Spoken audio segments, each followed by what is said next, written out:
chegará unha definitiva e verdadeira normalización da nosa lingua? Pois, non sei, pero estamos tratando de que se xa algún día ou alguna vez. O proceso é longo e difícil. A Academia ten 100 anos, ten 100 e pico anos. Estou loitando por iso desde o principio. O galego non é oficial, o cooficial con castelán, son oficiales os dous, nada máis que a partir de 1977, despois da morte de Franco. Quero dicir que vos naciches nese tempo, pero por favor non, é moi pouco o tempo que levou o galego sendo cooficial co castelán en galego. Eu pasei a maior parte da miña vida co galego fora da escola, fora da administración, fora de outras partes, o galego era na rúa, nada máis. E entón quedanos aínda moito que elaborar, moito que conseguir, é que os galegos queren, claro, se non queren, hai que facer que queiran, hai que convencer os que non están convencidos. Que papel vai ter a Real Academia Galega liderada por vostede nese futuro que parece tan incerto?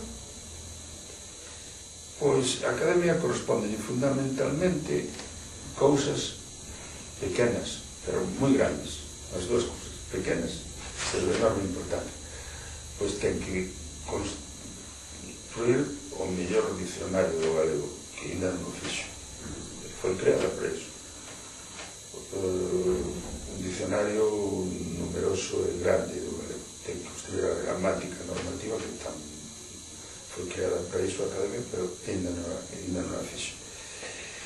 Ten que traballar nos nomes dos lugares, na onomástica, que se chama, os nomes de persoas, nomes propios galegos. En Galicia hai miles, milleiros, diría que de millóns de nomes de lugar, cada pedra, cada río, cada golfo, cada entrada ou saída do mar ten un nome.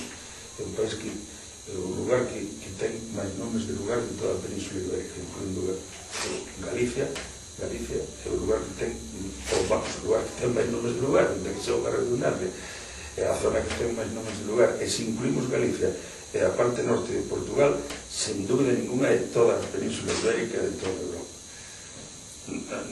Os galegos somos as persoas que teñen na cabeza máis nomes propios. Todos vos tendes máis nomes propios na cabeza de sitios, de lugares dos que terían unhas rapazas de Castela, porque Castela é moi amplia, moi ancha, e están as cousas moi separadas unhas de outras, e aquí están todas xuntas, non? Tedes un nome na cabeza. Castela hai apenas ríos, aquí hai un regueiro por cada sitio, por aí e o mar entra e sai, e cada entrada e cada saída dunha río ten nomes. Bueno, pois tamén a Academia ten que velar por esa inmensa riqueza que son os nomes de lugar, os topónimos e os nomes dos apelidos. Todos nós, ti como te apelidas? Silva. Silva. En segundo? García. Silva García. Ti? No, García. E ti? Quincián Pedrosa. Como? Quincián Pedrosa. Quintana é moi curioso. Lorenzo Torea. Vale, moi ben. Pero todos, detrás de cada un dos vosos apelidos está unha historia. Todos teñen un significado, teñen unha orixe, teñen unha procedencia. E explicar os vosos apelidos é explicar a historia de Galicia. E vos sodes portadores de valores históricos que son eses, os dos vosos apelidos. Se son estudados tamén, pois esas son funcións da Academia. Non é a de combater na rúa ni facer manifestacións. Por eso están outras organizacións sociais e políticas.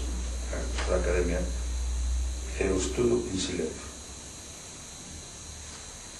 E xa para finalizar, se tivera que novelar a situación actual de Galicia como fixo con Compostela dos anos 50, no ventre do silencio, como enfocaría?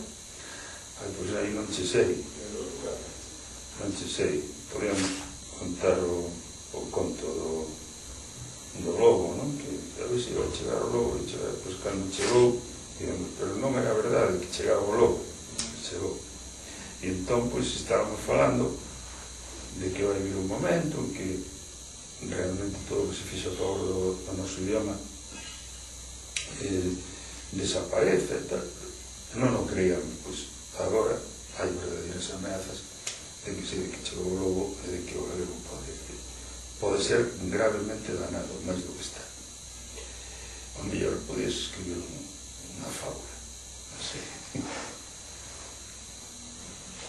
Moitas grazas, señor Perrín, foi un placer falar con vostede. Tamén para min, falar contigo e con vos,